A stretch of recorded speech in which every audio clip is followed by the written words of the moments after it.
Yun oh, suwabing-suwabe na naman yung takbo natin. Walang palikot-likot. Sige ate, tawid ka. Mukhang maliligo pa si ate oh. Sige ate, tawid ate.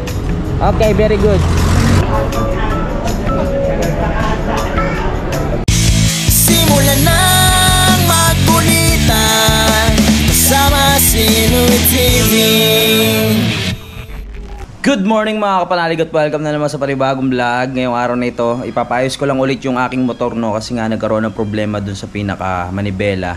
So papalitan natin yung pinaka ball race nya. So yung ball race ayun yung pinaka parang bearing sa gitna na ano na bumabalanse doon sa pinaka manibela. So nung bumabiyahe po kami ng Mindoro, ayun ang naging problema ko. Kasi nga po pag sobrang tuli nagwiwigil, no? Kaya hindi ako masyadong makapagmatulin. Pero okay na rin naman 'yun para napipigilan, 'di ba? Kumbaga hindi kami masyadong nararatrat sa biyahe kasi nga meron akong tawag dito problema sa manibela nung time na 'yon. Pero pasalamat pa rin ako kasi nakauwi pa rin ako ng maayos dito o kami ng aking pinsan. So ngayon pupunta lang ako doon sa sa kuya ko sa Eagles dahil meron siyang shop doon sa may sa bandang may silo na ata yung part na 'yon. Ipapabaklas ko lang, ipapaayos ko.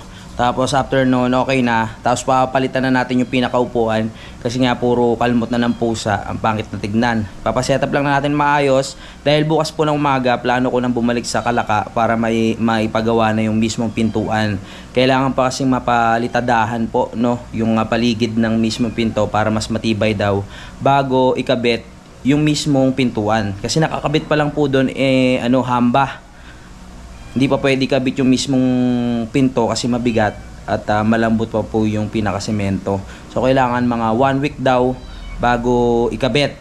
So ayun, no, plano ko bukas at sana makauwi din si Utol dahil para may suporta din, no. Kaso nga lang meron daw siya sugat ngayon na parang namagabigla. So baka sabi ko baka na-infection, no. Kaya sabi ko pakiramdaman niya muna yung sarili niya. Ngayon mag-withdraw muna ako ng pera. Siyempre pambayad natin sa gagawa. Kapag nagpipreno ako para tumatalbog-talbog siya oh. Kaya ang hirap. Lalo na pag pababa yung tawag dito, yung daan. Tapos bigla ka magpipreno, talagang tumatalbog-talbog siya tapos nagwiwigil. Parang ganyan oh. Yun oh. Parang tumatalbog pa ganun. Papalitan na to ng ball race. Hindi kasi komportable pag may pag magalaw yung manibela. Dati nagagamit ko pa to tapos naano ko pang walang kahit walang kamay. Nabibitawan ko pa to kaso nga hindi na, nagwiwigil na. Wala na. Kaya kailangan mapaayos muna. Tapos yung upuan, papakita ko sa inyo mamaya, puro kalmot na ng pusa. Unahin ko muna yung paggawa ng ball race bago yung ng upuan. Saka yung ilaw natin sa likod, wala na rin pala yung kulay red. Kumbaga yung pinaka taillight ba tawag doon, o stoplight. Para makikita kung nagpreno ka ba, kung hinto ka ba yung pinaka red na yun. So papakabit na rin tayo.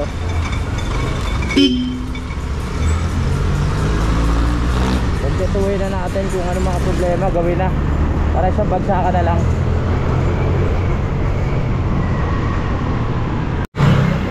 Dito na ako sa BPI. Nakapag-withdraw na ako ng pera. So diretso na tayo sa shop yung paggagawaan ko. Bali pangalan ng shop na yun sa Moto Haslin. Hindi ako nagkakamali, no?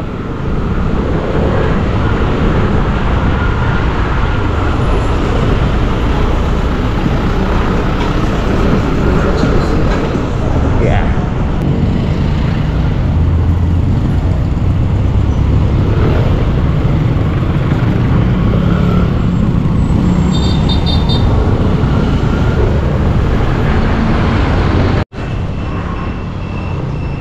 Yeah.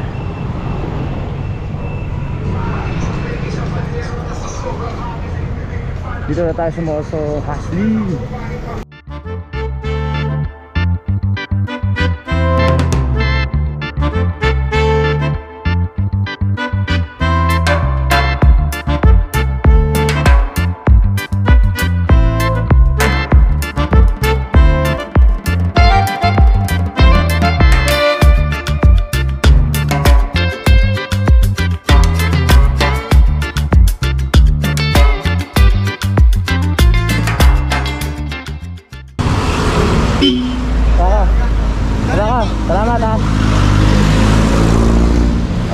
tapos na tayo.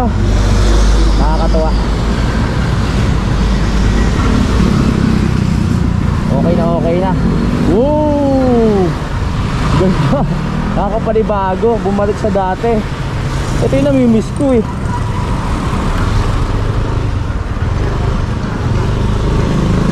Woohoo! Yun oh. Swabing-swabe na naman yung takbo natin. Walang palikot-likot. At pwede na ulit mag ano. Uy, hindi na nagwiwigaw. Kakatawa, galing gumawa dun sa moto hustling. The best. Kaya kung gusto nyo magpagawa, dito lang yan sa may silo.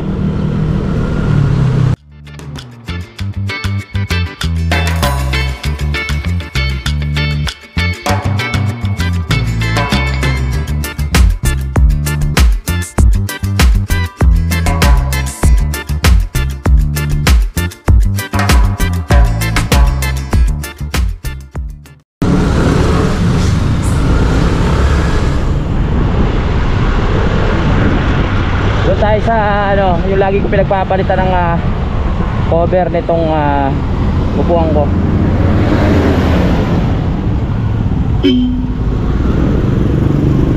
Yeah, baby. Woo! Ang sarap i-drive. Nakakapanibago. Whee! Wow! Walang palikot-likot. Uy, na-champo pa tayo sa labasan ng ano Arellano. Ang daming estudyante, mag-aral kayong mabuti. Ayos yan, diploma ang piliin nyo.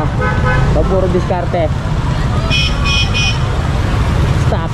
Stop. Okay, thank you. Okay. Dito pala masarap magnegosyo. Daming estudyante oh. Dito masarap ano, sumayaw lang ng kabang naka-break lang. Arellano. Dito tayo magpapagawa. Woo! Pwede papalit? Ha? Upuan? Upuan? Yung ano lang, cover. May design na eh. Meron ano ka? Ha? Meron kang cover? Wala. Wala ba dyan? Meron. Oh, dyan na lang. Yeah.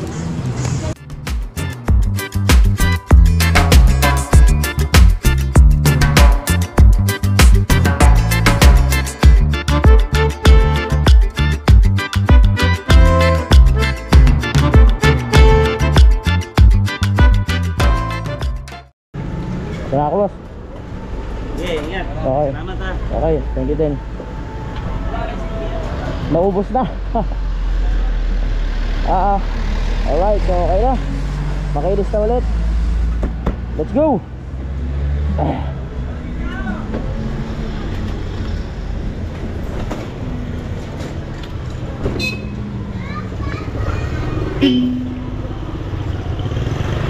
Yeah, nagawa na natin.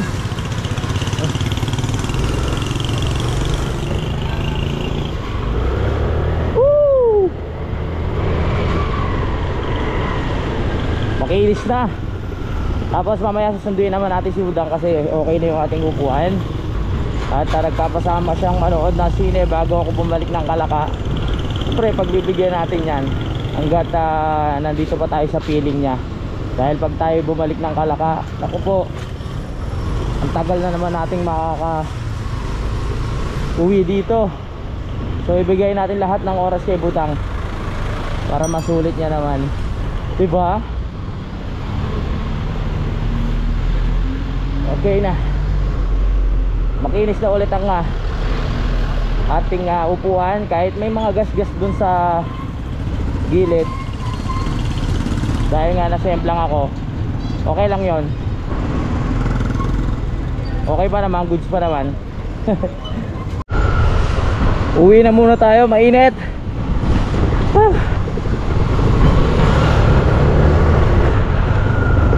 Yes.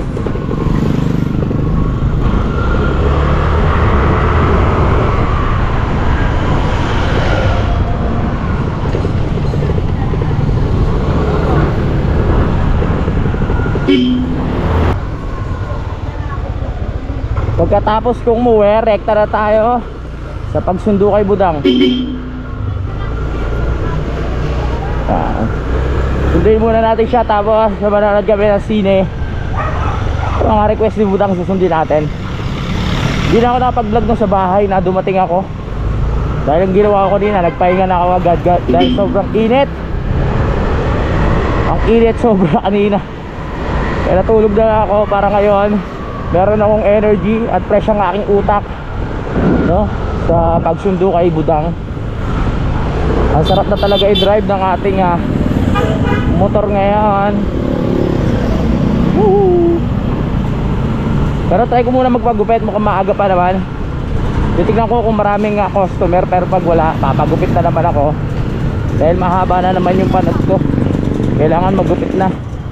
Dahil malamang rekta na kami ng simbaran nito, hindi pa ako nakapagpagupit dun sa mismo paborito kong barbero.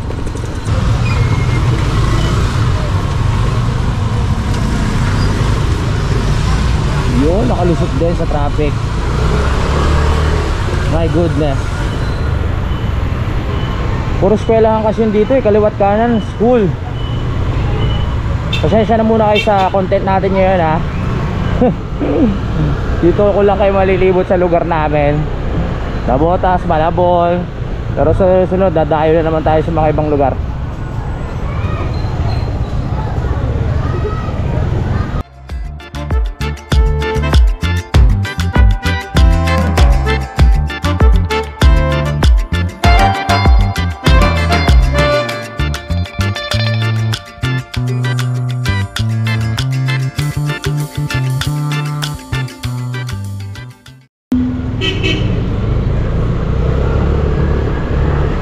Sana walang ganong tao. Mapagupit ako. Ay, naku po, haba ng pila. Pang ilang kaya ako? Naku po, may dumating po.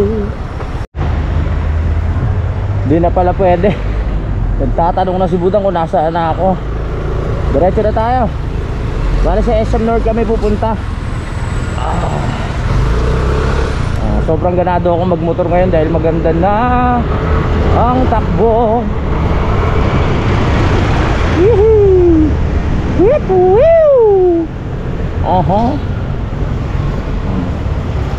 Dito ko madalas gumawa ng kalokohan sa area na to, sa Hulong Duhat.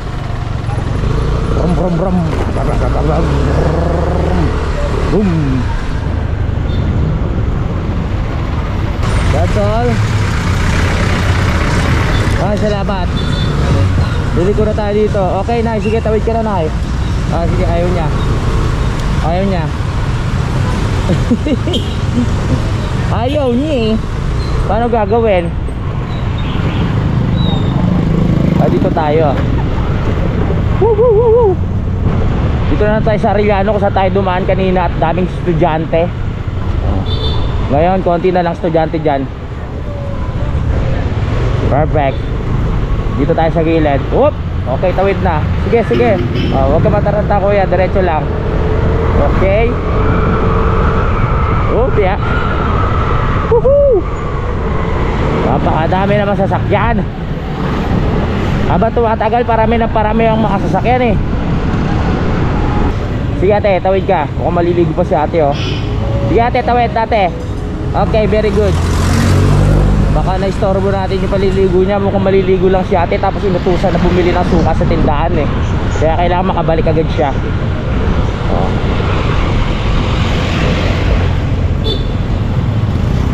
Up. Wow, there's so many cars ha. Paano pag nagkaroon pa ako ng sasakyan, dadagdag pa ako sa sikip dito. Ay. Oh yeah. Okay. Okay. Nasa na tayo? Nandito na tayo sa tinatawag na Gulayan, dito sa Malabon. So kumukonekta ang tulay na ito papunta sa Maynugan. Meron dyan lusutan papunta sa Tansuya. Kabisado ko yan eh, lagi ako dumadaan dito. Ang oras natin ngayon ay hindi ko alam ang oras ngayon. Basta maggagabi na. Pag nakikita nyo umitim ng langit, maggagabi na yan. Siguro mga bandang alas 6 na yan. Ganoon lang ang aking anuhan ng oras ngayon, kasi wala tayong orasan. Yung orasan ko dito hindi naman nagano. Hop! Yeah. Okay, tuloy ang biyahe. Sunduin si Budang. Yan ang mission natin ngayong hapon na ito.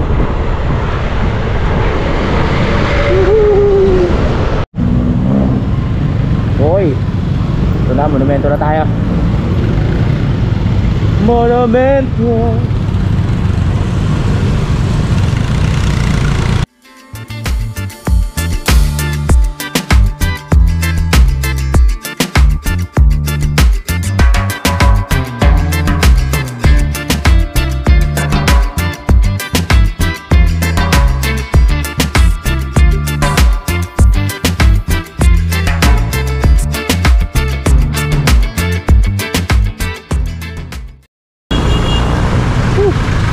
Uy, ang dami ano oh. Oh, yeah. Ang dami nagbabantay. Ano maganda? Marami nagbabantay para sa ibubuti ng ating ano, bayan. Perfect. Isa sa pinakamahirap pag hindi ka pa sanay magmotor sa mga rotonda na katulad dito.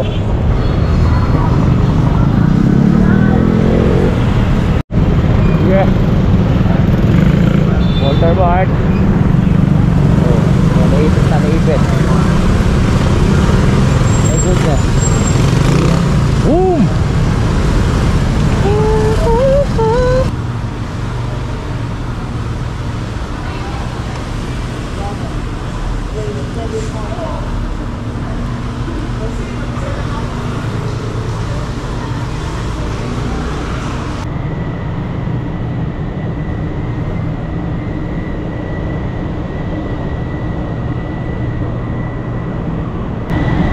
Yoy, nasundo na natin si Budang at nandito na siya. At ayan, bago na yung ating upuan, bago na yan ha. Diba? Sarap ng umupo. Pumunta na kami ng SM para makapanood kami ng sine dahil alas 8 ang umpisa, diba? Hindi ko alam eh. Okay, let's go.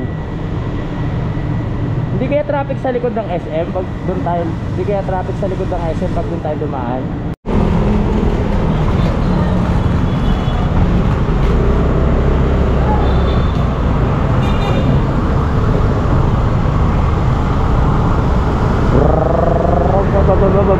Saan ba yun?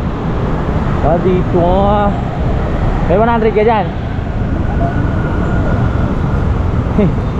Aha. What store?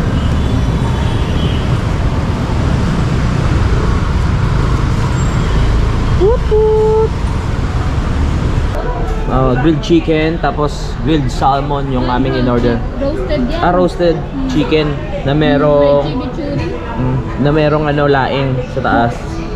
Tapos grilled salmon. That's it.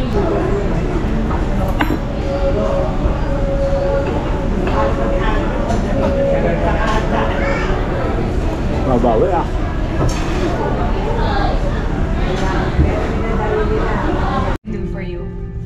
Nandito na kami sa loob ng sinehan kaso nga lang bawal mag-vlog dito eh.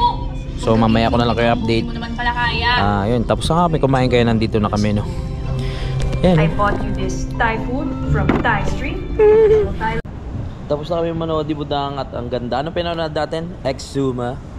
Exuma no? Budang no? Kami na ng tao dito sa mall. It's time to go now. Uwi na galing sa date. Kapagpahinga na dahil may biyahe pa bukas. At si Budang papasok pa ito ng maaga.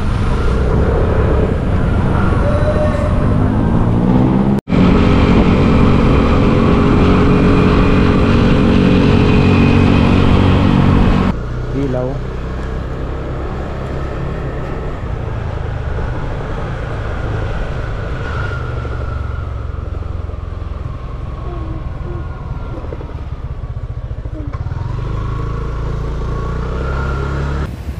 Nandito na nga kami sa bahay mga kapanalig no at mag-outro muna ako at sabihin ko lang ulit, pasensya na muna kung ganito lang muna yung mga content ko sa ngayon kasi nga mga kapanalig ay nagre-ready po ako no ng biyahe namin ni Utol sa Simara. So namimili po ako ng paunti-unting mga gamit na pwede naming dalhin doon sa Simara para sa vlog. So mga ilang days pa po, siguro mga 1 week, no, dahil hindi po ako matutuloy bukas sa pag-uwi sa Calaca. Kaya sa susunod na araw na lang, no. Basta pagkatapos po ikabit yung pinto doon, dediretso na kami ni Utol sa Simara. At mag-i-enjoy po kayo doon, promise, dahil maganda. Nakarating na po ako dati doon, kaso nga lang hindi pa ako nagbablog nung mga panahon na yon. Kaya babawi ako. Gusto ko ipakita sa inyo kung gaano kaganda ang Simara. Kaya magkita-kita na po tayo sa next update, mga kapanalig. I love you all. Lagi tayo lahat mag-ingat. Simulan ng magkulitan kasama si Louie TV.